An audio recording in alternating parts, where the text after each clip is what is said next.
What do I call you? Rick Ray? Rick Ray John. Rage, how's Ray J? He's coming off like an amateur, like, you know, I ain't gonna cut you some slack, son, just because you're Brit. My PR told me your show is very popular on YouTube. Right. Actually, we didn't have enough time. You mind if I sit like this? This is my comfortable posture. Sorry. My fault. Right in your face, wasn't it? Can I do my vocal exercises real quick? You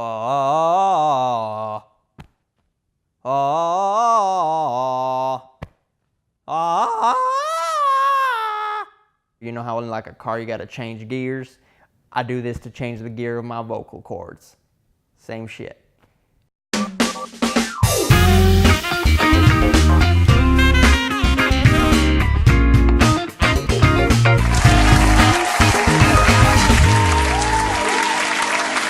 Welcome to the KD Project. Who we have in the studio today is going to make you piss your pants. You're gonna be like, Mike, KD, how'd you get your hands on this piece of impeccable talent? And to that I say, KD's go his ways, which he's not always proud of, but nonetheless, we have with us someone who not only bent the traditional norms of cinema with his riveting performances, but also set the bar higher with each film he's done. Ladies and gentlemen, without embarrassing him any further, Ray Jonson.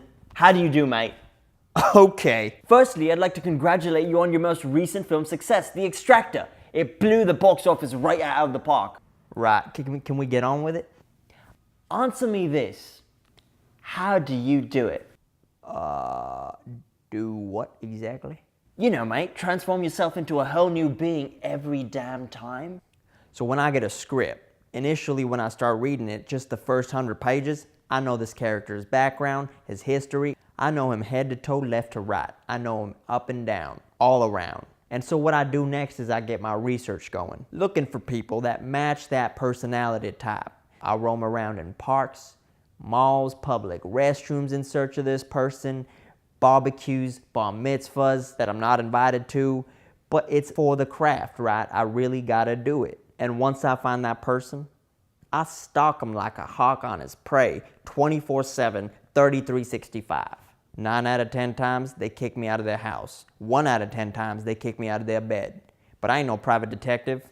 And sometimes before the lawyers get involved, I just want to grab them and tell them, hey man, wait till you see your soul channeled through my body a year from now on screen. No need to thank me. It blows my mind, honestly. I really start meditating on it and I start living that life in jail. Now if my character is handicapped, I walk around with crutches. If my character has a micro penis, I sit on the toilet when I pee.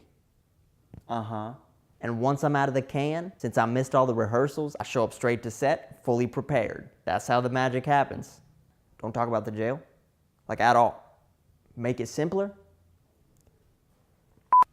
Answer me this.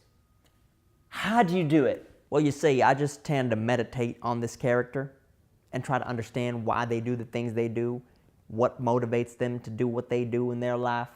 You're being modest. You're making it sound a lot simpler than it actually must be. Kids watch our show, you know that? F***ing kids. They're gonna be like, oh, it's that easy to be an actor, is it? Should I consider being an actor? Why not? I can act. No, I can't. It's not easy. Yes, it is. Is this what we're dealing with? Many would consider your preparation style so unorthodox. For example, in your film, The Revenger, your character Alfred, he dies, and there's this whole burial scene. Is it actually true that you buried yourself for 5 nights just to prepare for that one scene? Whoo! You've done your research, boy.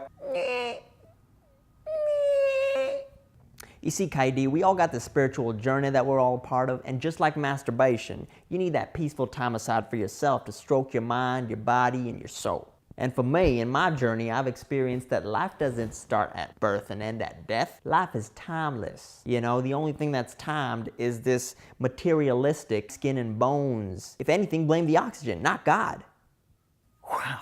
So in this process, it's very important for me to understand where the character's spiritual journey is taking them in this dimension.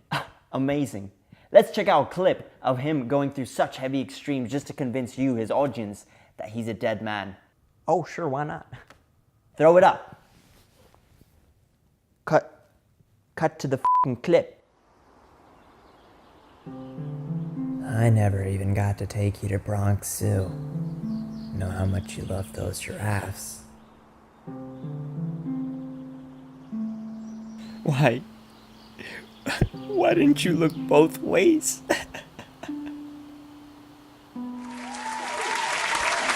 Wow, you're actually down there. KG, let me tell you something.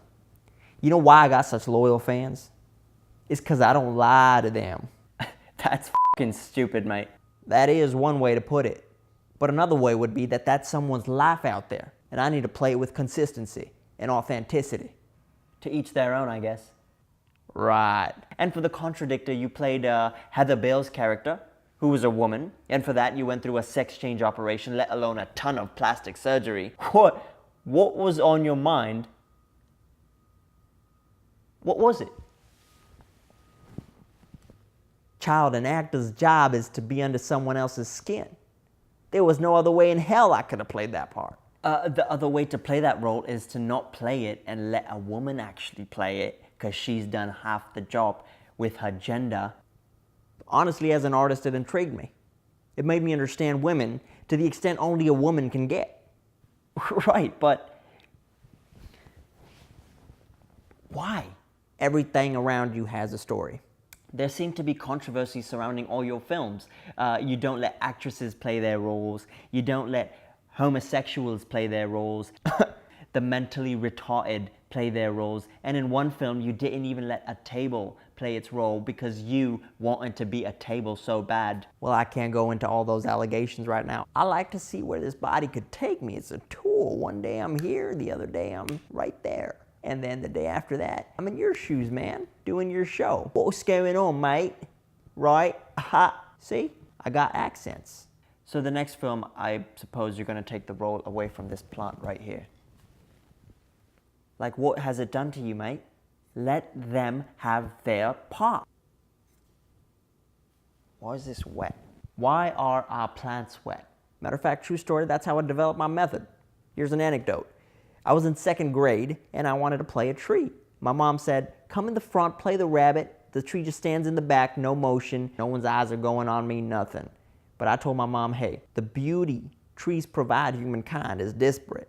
And I wanted to be that. I felt beautiful for the first time in my life. Mom, if this is what acting is, I want to be an actor. And next thing you know, Your ADHD commercial? yep, at 6 years old. I went so deep into that role that I still got some of the remnants of it. So all our viewers, they want to know, what's next for Rick Ray? Oh, nothing, I'm done acting.